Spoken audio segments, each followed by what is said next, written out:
کیا آپ جانتی ہیں کہ اپنے فطری تقاضوں کو، اپنی ضروریات کو پورا کرنا اور دوسرے کی ضروریات کو پورا کرنا، اس میں کچھ فرق ہے؟ میم اپنی ضروریات کو پورا کرنا تو ایک فطری تقاضا ہے، اور دوسرے کی ضروریات کو پورا کرنا عبادت ہے۔ ٹھیک ہے، آپ اپنی ضرورت کو کیسے پہچانیں گی؟ وہ ہماری ذاتی ضرورت ہوتی ہے نا۔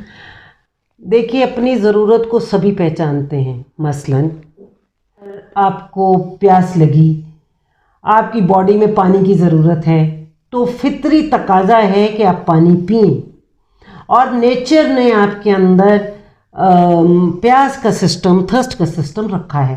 اسی طریقے سے جب آپ کو بھوک لگتی ہے یا جب آپ کو ٹھنڈ لگتی ہے تو کیا ہوتا ہے کہ ایک فطری تقاضا ہے کہ آپ اپنے آپ کو ٹھنڈ سے، سردی سے بچائیں۔ ایٹ دا سیم ٹائم اگر آپ کو بھوک لگ رہی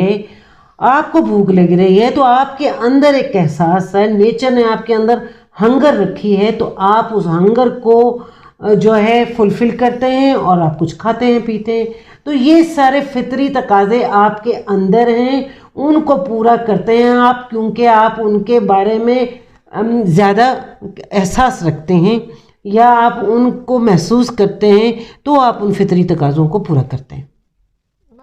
ابھی میں آپ کو ایک روایت صحیح بخاری سے بتاتی ہوں، جو اور حدیث کی کتابوں میں بھی ہے، اور یہ روایت مختلف باب میں آئی ہے۔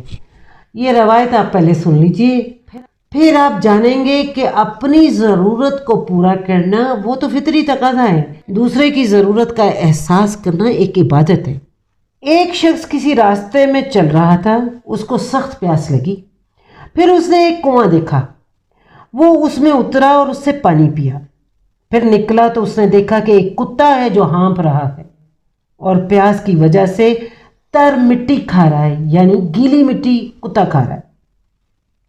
آدمی نے کہا، یہ کتا بھی اسی حالت سے دوچار ہے جس حالت سے میں دوچار ہوں۔ پھر وہ آدمی دوبارہ کنویں میں اترا اور اپنے خف کو پانی سے بھرا، پھر اس کو منہ سے پکڑ کر باہر آیا اور اس کو کتے کو پلایا۔ جی، خف جو ہے پرانے زمانے میں ایک لیدر کا ساکس یا جوتے کی شکل کا ہوتا تھا، اس کو اس میں پانی بھرا جا سکتا تھا۔ وہ خف کو پانی سے بھر کر اس نے منہ میں رکھا اور کنویں سے باہر آیا، کتے کے لیے وہ پانی لے کر آیا۔ تو اللہ نے اس کے اس عمل کو قبول کر لیا اور اس کو بخش دیا۔ لوگوں نے کہا، اے خدا کے رسول صلی اللہ علیہ وسلم، کیا ہمارے لیے حیوانوں میں بھی اجر ہے؟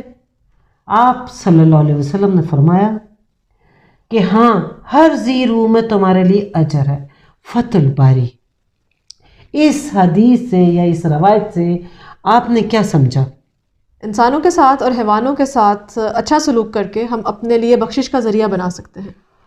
یہ جو روایت ابھی میں نے آپ کو بتائی، اس میں دیکھیے کہ وہ شخص اس قدر حساس ہے، اتنا سنسٹیو ہے کہ اس کو کتے کی پیاس محسوس ہوئی اور اس نے اس کو اپنی پیاس سے سوچا کہ جیسے مجھے پیاس لگتی ہے ایسے اس کتے کو پیاس لگی ہے، اور جیسے میں پانی پینا چاہ رہا ہوں ایسے ہی کتا پانی یہ اس کی نرم مزاجی یا بڑی ہوئی حساسیت ہے اس میں۔ ایسا شخص اور بھی بہت ساری چیزوں کو محسوس کرتا ہے، صرف بھوک پیاس کو ہی محسوس نہیں کرے گا، وہ انسانوں کی بھی بہت ساری ضروریات کو محسوس کرے گا۔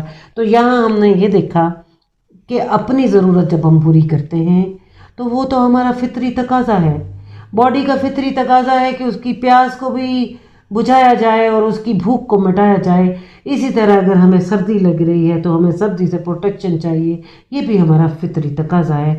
لیکن جب ہم دوسروں کا احساس کرتے ہیں، جانوروں کا یا انسانوں کا، تو بڑی ہوئی حساسیت ہماری ہم کو بتاتی ہے اور یہ ہماری انسانیت کو بڑھاتی ہے، اسی لیے اس کا درجہ بہت بڑا ہے، اسی لیے اس کو عبادت کہتے ہیں۔ اب انسان اور حیوان میں ایک فرق آ رہا ہے۔ حیوان ہمیشہ اپنی بھوک کا خیال کرتا ہے، اپنی پیاس کا خیال کرتا ہے، وہ اپنی پیاس کو سمجھتا ہے، اور یہ نیچر نے اس کے اندر رکھا ہے کہ حیوان بھی اپنی پیاس کو محسوس کریں، اپنی بھوک کو محسوس کریں، سردی گرمی کو محسوس کریں، اور بھی ان کی بہت ساری جو ضروریات ہیں ان کو محسوس کریں۔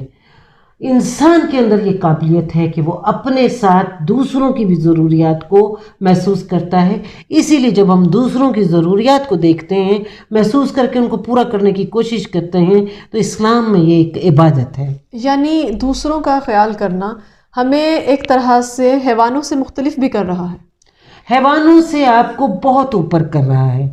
حیوان جس سطح پر ہیں، انسان کو اس سطح سے بہت اوپر ہونا ہے. اگر میں صرف اپنی ضرورت کا خیال کرتی ہوں تو گویا میں نے اپنے آپ کو حیوانی درجے پر رکھ دیا.